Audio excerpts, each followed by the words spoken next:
கரூர் சம்பவத்தில் அவர் உரையாற்றுகின்ற போது நடந்த 41 பேர் இறந்ததற்கு வேலை ஆணையம் வழங்கியிருக்கார்.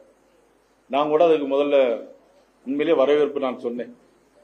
ஆனா அதற்கு முன்னால முதலமைச்சர் ஒரு முதலமைச்சராக இருந்து என்ன பண்ணியிருக்க வேண்டும் என்று சொன்னால், இதற்கு முன்னால சாலை விபத்தில் மரணமடைந்தவர்கள் நிறைய பேர் இருக்கிறார்கள். அதே போல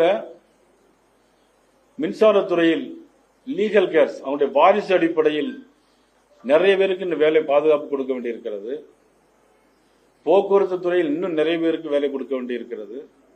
வருவாய்த்துறை, கூட்டுறவுத்துறையில் அதில் பணியாற்றும் போது உயிரிழந்தவருடைய வாரிசுகளுக்கு இன்னும் ஆயிரக்கணக்கான பேர்களுக்கு வேலை கொடுக்க வேண்டிய ஒரு நிர்பந்தம் இருக்கிறது. குரூப் 1 எடுத்துக்கிட்டாலும் சரி, அல்லது மற்ற தமிழக தேர்வு பரீட்சைகளை எடுத்துக்கிட்டாலும் சரி, இதில் படித்து கஷ்டப்பட்டு குடும்பத்தோடு படித்து கஷ்டப்பட்டு பாஸ் பண்ணி அதில் உள்ளவர்களுக்கு வேலை வாய்ப்பு முன்னுரிமை கொடுக்காமல் இப்பொழுது கொடுத்ததை பற்றி நான் தவறாக சொல்லவில்லை.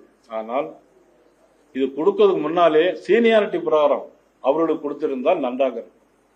இது ஏதோ இவர் கூட்டத்துக்கு வந்தவர்களுக்கு இறந்ததை வைத்து கொடுத்தால் இது ஒரு சுயநலம் இருக்கிறது. அதை தாட்டிலும் சுயநலம் இப்பொழுது 25,000 கோடி சொத்தை 3085 ஏக்கர் நிலம், புகழிமாலை பாலசுப்ரமணிய சாமி கோயில், கரூர் கல்யாணி பசுபதீஸ்வரர் கோயில், இது காலங்காலமாக இந்துக்களுடைய சொத்து. இதை எடுத்து ஒரு தனியாருக்கு கொடுப்பதற்கு எப்படி அவருக்கு தகுதி இருக்கிறது?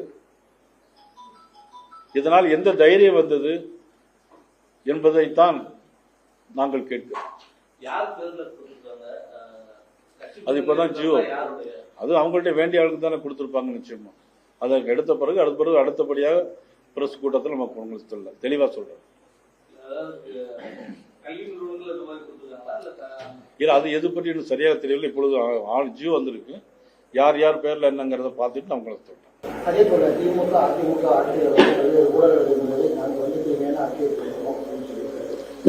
எங்க அரசு அலுவலகம் போனாலும் மாமன், என் தம்பி, அண்ணன் அப்படின்னு சொல்லி லஞ்சம் கொடுக்குறாங்க. அதாவது பணம் கொடுக்கறது மட்டும் ஒரு லஞ்சமா சொல்ல முடியாது. தனக்கு வேண்டியவர்களுக்கு உதவி செய்தாலே அது லஞ்சம் தான். அதனுடைய அடிப்படையில் முதலமைச்சர் ஜோசப் விஜய் இவருடைய கூட்டத்திற்கு வந்தவர்களுக்கு மட்டும், இறந்தவர்களுக்கு மட்டும் அந்த வேலையான வாங்கியிருப்பதும் ஒரு வகையில் லஞ்சம் தான். கொடுத்தது தவறு என்று சொல்லவில்லை, முன்னுரிமை அடிப்படையில் கொடுக்க வேண்டும்.